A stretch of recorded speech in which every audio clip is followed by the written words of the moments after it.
So, pwede mo silang bombahin dyan. You know? Bang!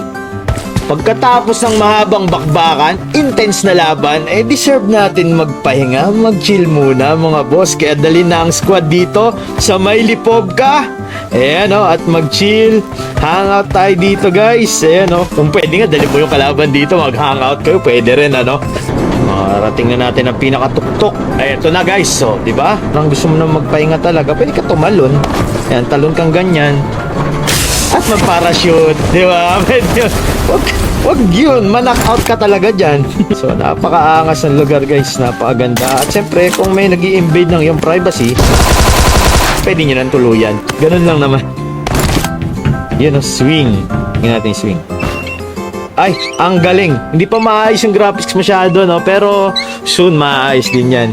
Huwag kang Jarger, ha? Jarger ka na naman, Jarger ka na naman.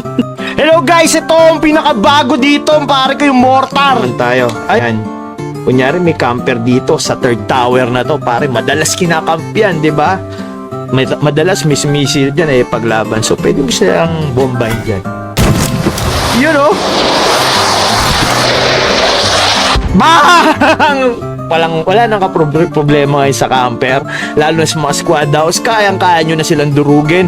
Pare, pag nag-reload ka ngayon, matik meron kang extrang bullet. Tignan mo, 31. Di ba dapat 30 lang yan? Ngayon, pag naka-extended mag ka, dapat 40 lang yan. Pero dahil may extrang bullet na ngayon, version 4, 41 na yan. At syempre, pag nag-drum mag ka, matik yan. 51 bullets pare. May extra ang 1 bullet, Panis. So, dito lang yan sa PUBG Mobile version 4 coming soon. Mwah!